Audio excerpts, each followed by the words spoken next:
Messieurs, dames, bonjour. Bonjour.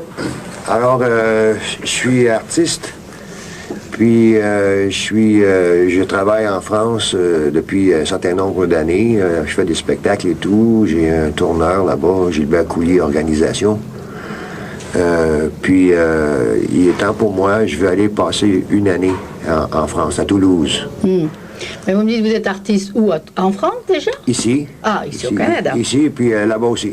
Et là-bas aussi, mais là vous allez passer une année pour faire quoi?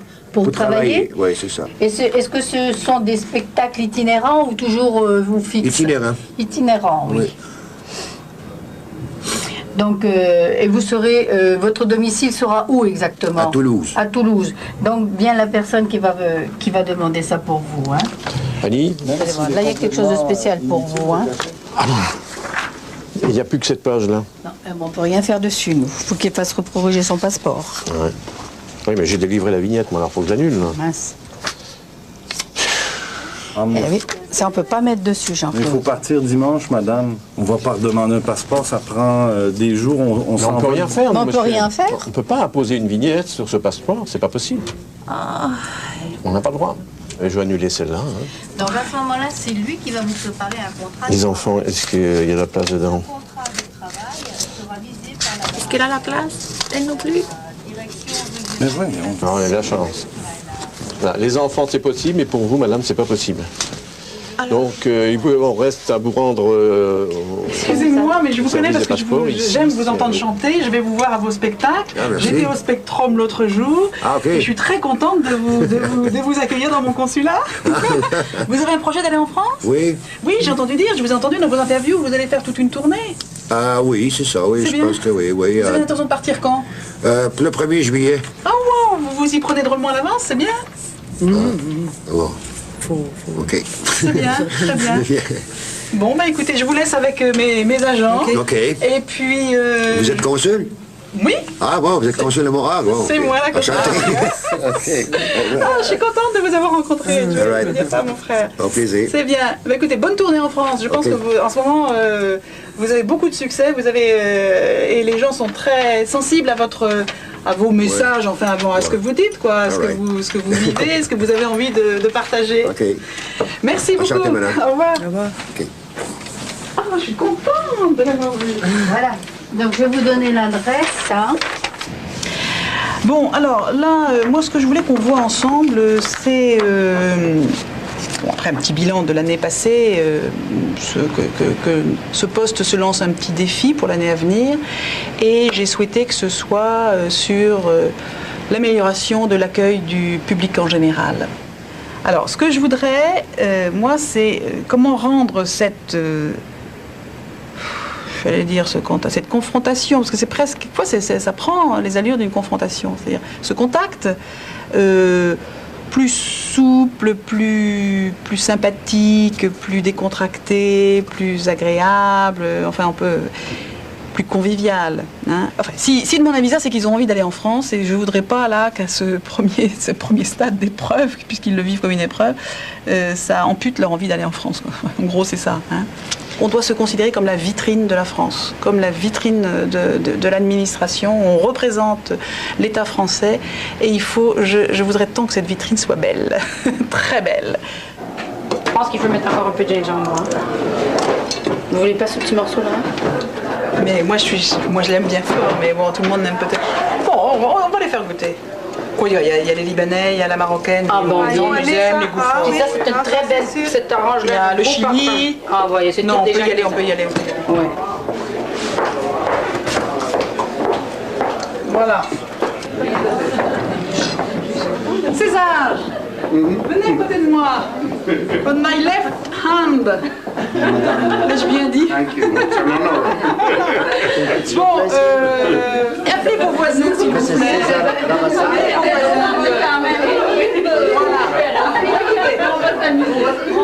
Sans plus de cérémonie, asseyons-nous.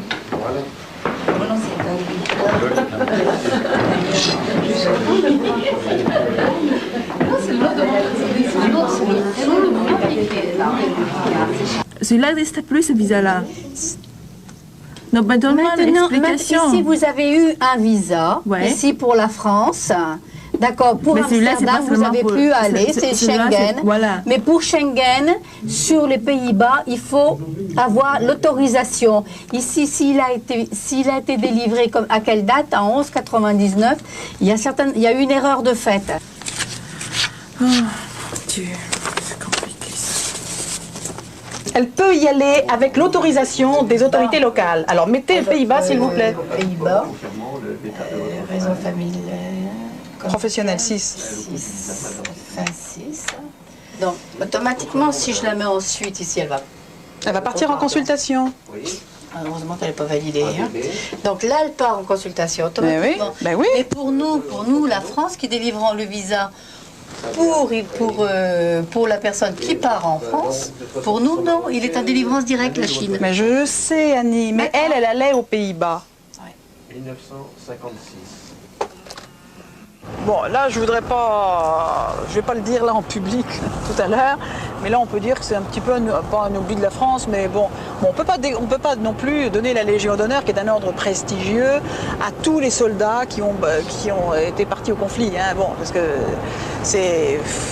Bon, il se trouve qu'il y a... Bon, ce sont des survivants, c'est vrai, eux, ils ont eu la chance, mais bon, ils sont encore là, ils ont encore des souvenirs. On rend hommage peut-être aussi à leur mémoire vivante, quoi. C'est ça, c'est... Bon, ce sont les témoignages des gens qui ont participé à ce conflit. En plus, ils sont pas séniles. Je trouve qu'ils ont tous... ceux qu'on avait vus... Bon, allez, on y va. Ouh. Et... ouais, ça fait rien.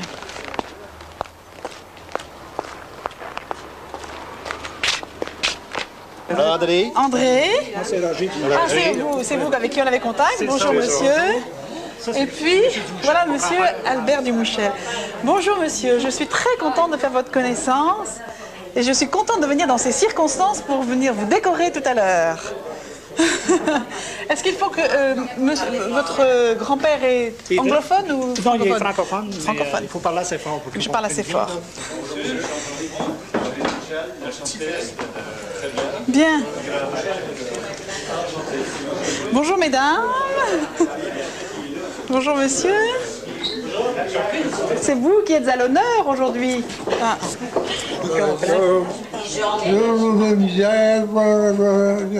C'est trop de misère pour rien. Bah, c'est pas rien. Attendez après la fête. C'est trop tôt. C'est trop vite. C'est trop tôt. Le médecin vient de passer puis il vient me donner une garantie prolongée, là. C'est comme ça qu'il C'est ça. Ah oui? On va peut-être la montrer, monsieur Dumouchel, avant. Hein? Non? Oui.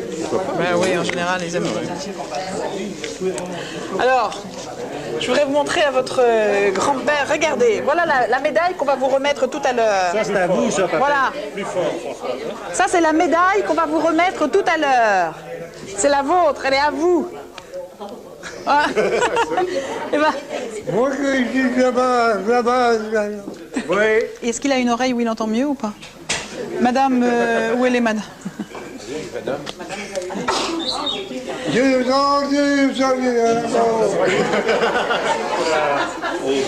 Qu'est-ce que vous pensez? Est-ce que vous pensez qu'il entendra mieux, parce que je vais dire quelques mots, hein?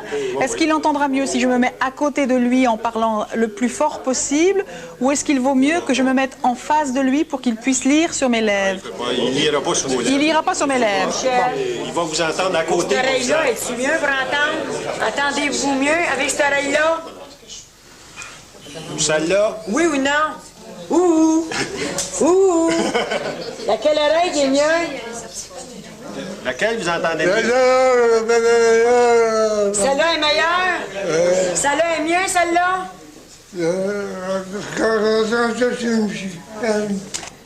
Vous n'aviez pas encore 22 ans, monsieur Dumouchel, lorsque le 7 octobre 1917, vous vous êtes enrôlé dans l'armée américaine. Artilleur, vous avez joué un rôle valorisé par le fait que votre connaissance de la langue française vous permettait de faciliter la communication de vos supérieurs. Je suis particulièrement touchée de vous prouver la reconnaissance du peuple français en votre qualité d'acteur de la victoire de Saint-Mihiel, le 13 septembre 1918. C'est la raison pour laquelle Albert Dumouchel,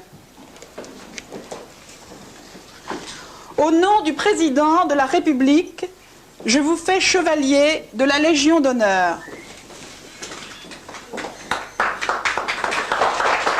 Félicitations.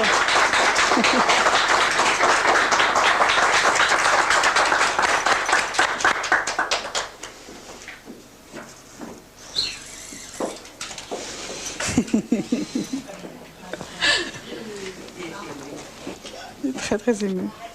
Au début, on est très aimable, on est très détendu, puis bon, au fur et à mesure que la journée avance, on est plus tendu, plus nerveux, donc c'est pas toujours évident d'être toujours aimable et souriant sur une demi-journée, je veux dire, de travail.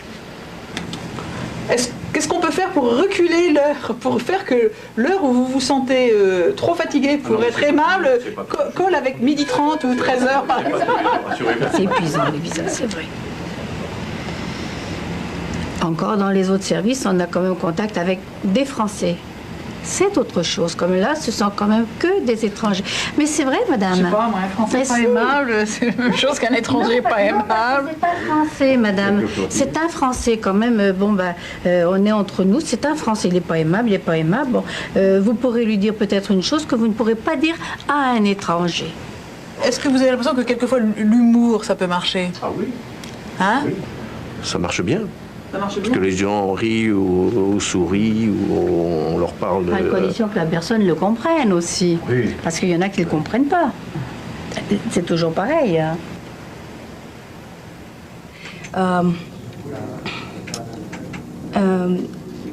La visa, non, pardon, pour avril, et dans le rapport, ce n'est pas problème.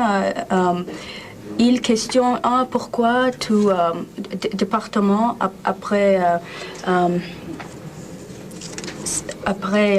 la date du visa? Oui, oui. Non, puisque à ce moment-là, la préfecture vous donnera un autre visa pour rester un mois de plus. Donc ce sera tout à fait normal, tout à fait légal. Une fois que la préfecture aura donné l'autorisation. Hein. C'est vraiment uniquement pour du tourisme. Tourisme. Vous parlez déjà bien français. Vous allez faire des progrès encore en français. Ah oui, un petit peu. Votre ami est français? Vous allez chez une amie ou un ami? Beaucoup amis. Oui, plusieurs amis. Et ce sont des Français? Oui. Donc vous allez parler français? Oui. Je parle français. Très bien. Bon. Et puis après, vous revenez pour continuer vos études à San Francisco. Mais c'est pas toujours rose tous les jours. Non, je le sais. Là, non, mais ceci dit, sur le plan contact humain, moi, je trouve que c'est très intéressant. J'ai eu des choses plutôt faciles, il n'y a aucun problème. Mais bon. Voilà. Ok, à tout à l'heure. Merci. Merci, à tout à l'heure, madame.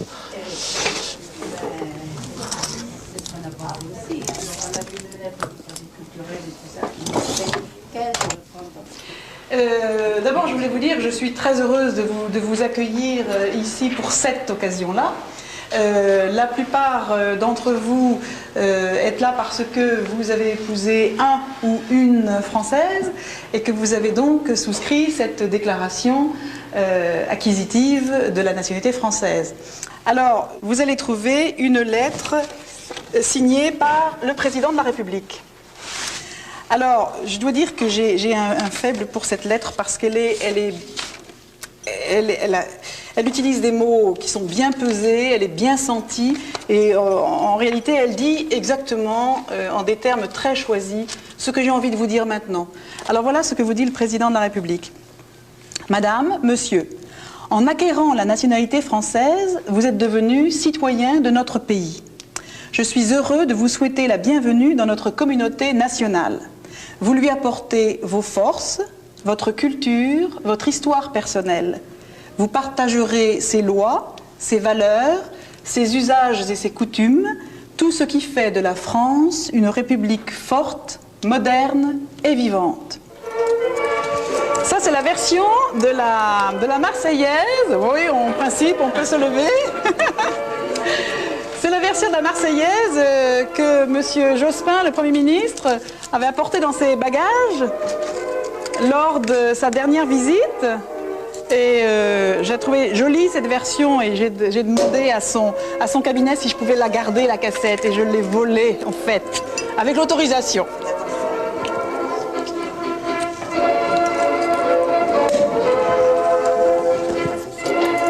Hein? Est-ce que certaines personnes ne boivent pas d'alcool, préfèrent du jus d'orange ou du Perrier? Le Perrier présentant l'avantage d'avoir des bulles comme le champagne. On n'a pas été très raisonnable, on aurait dû ne pas bouger pendant la Marseillaise, mais... On peut peut-être l'arrêter, là, hein?